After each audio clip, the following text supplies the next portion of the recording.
Assalamualaikum warahmatullahi wabarakatuh. Kami dari kelompok 1 akan menjelaskan materi tentang landasan membangun keluarga ideal. Di sini saya akan menjelaskan materi pertama, yaitu tentang nilai-nilai keluarga. Nilai keluarga merupakan prinsip moral dan etika yang dijunjung tinggi dan menjadi dasar berperilaku anggota keluarga. Pada intinya, di dalam nilai keluarga memiliki 3 nilai pokok, yaitu nilai sosial, nilai agama, dan nilai moral. Adapun dapat dicontohkan dalam kehidupan berkeluarga meliputi nilai-nilai sebagai berikut. Yang pertama, nilai kedamaian. Untuk menanamkan nilai kedamaian ini pada anak remaja dapat dilakukan dengan menghadirkan stimulus, misalnya berupa informasi berita dari televisi.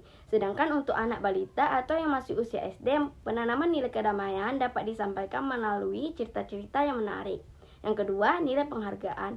Untuk melakukan proses identifikasi, internalisasi, pemodelan, dan reproduksi spontan nilai penghargaan dapat dilakukan dengan membiasakan anak mengenal kualitas pribadi, karena penghargaan seseorang adalah benih yang menumbuhkan kepercayaan diri.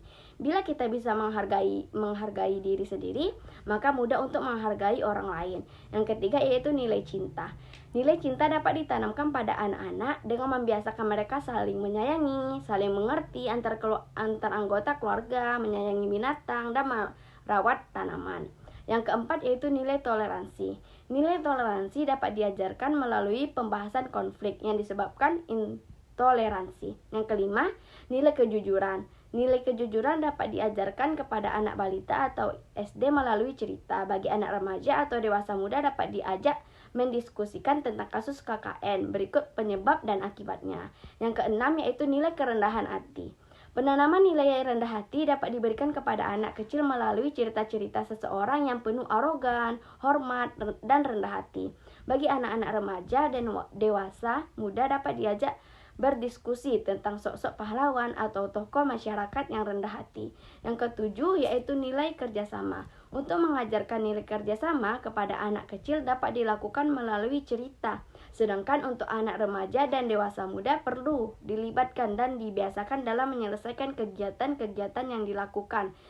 Semisal mencuci motor atau mobil bergotong royong, membersihkan lingkungan kampung bersama masyarakat. Yang ke-8, nilai kebahagiaan. Nilai kebahagiaan dapat diajarkan kepada anak yang masih kecil melalui cerita yang mengisahkan kebahagiaan. Bagi anak yang sudah remaja atau dewasa muda dapat diajak berdiskusi, misalnya tentang penyalahgunaan narkoba yang dapat menimbulkan ketidakbahagiaan dirinya maupun orang tuanya. Diskusi tentang zaman penjajahan yang menggambarkan ketidakbahagiaan manusia dijajah bangsa lain. Diskusi tentang kejahatan dengan segala dampak bagi dirinya dan orang lain. Yang ke-9 yaitu tanggung jawab. Bagi anak-anak kecil, nilai tanggung jawab dapat diajarkan dengan cara membiasakan mereka melakukan tugas yang ringan, seperti membereskan mainannya setelah selesai bermain, menyimpan baju seragam, sepatu, tas sekolah sepulang dari sekolah, dan lain-lain. Secara lain tersebut dapat juga dilakukan dengan mendongeng tentang kisah orang yang bertanggung jawab. Sedangkan bagi remaja dan dewasa muda dapat diajak berdiskusi, misalnya tentang tanggung jawab dalam keluarga, yaitu tanggung jawab ibu, bapak, dan anak. Anak-anak tersebut juga perlu dibiasakan menempati janji sebagai wujud tanggung jawab. Yang ke-10 yaitu nilai kesederhanaan. Bagi anak kecil, nilai kesederhanaan dapat diajarkan melalui kisah dan dengan membiasakan mereka hemat menggunakan uang jajan, menabung menyisihkan uang jajan, bersedekah kepada fakir miskin. Bagi remaja dan dewasa muda, nilai kesederhanaan dapat diajarkan dengan membiasakan mereka hemat, tidak mudah terpengaruh iklan tentang produk pakaian yang mahal-mahal. Yang ke-11, nilai kebebasan. Nilai kebebasan dapat diajarkan kepada anak kecil dengan cara menceritakan sejarah tentang penjajahan.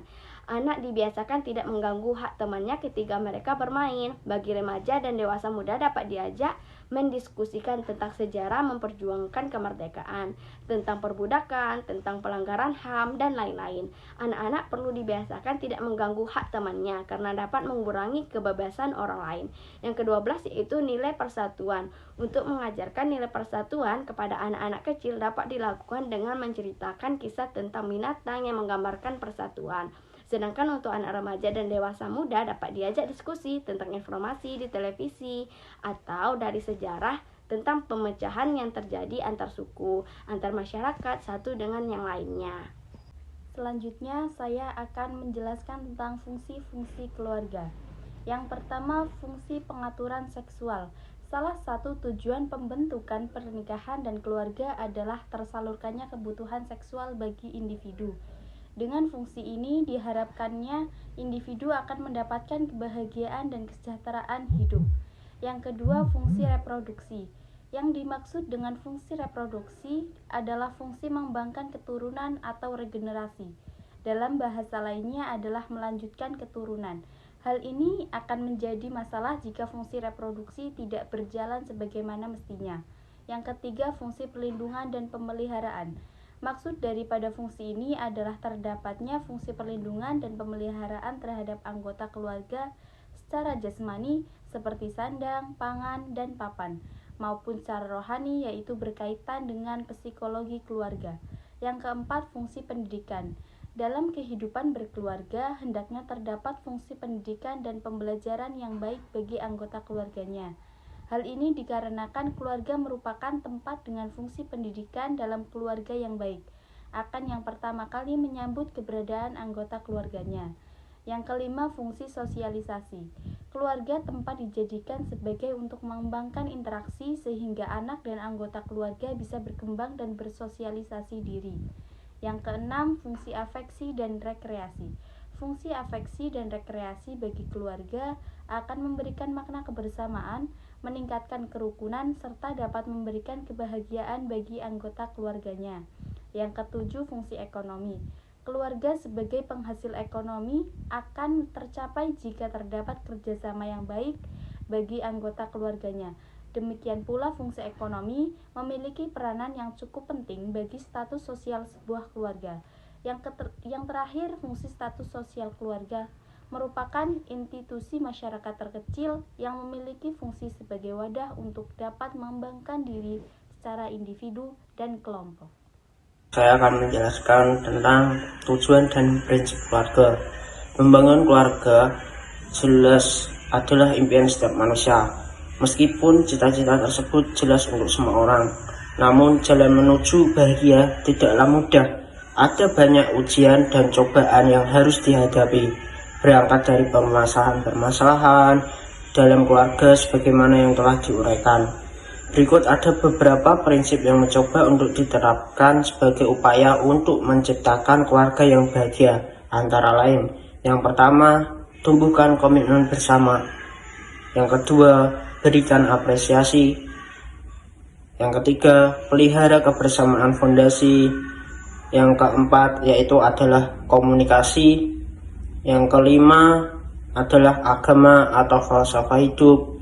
Yang keenam adalah bermain dan humor, bercanda bareng keluarga. Yang ketujuh, berbagi tanggung jawab. Yang kedelapan, melayani untuk orang lain.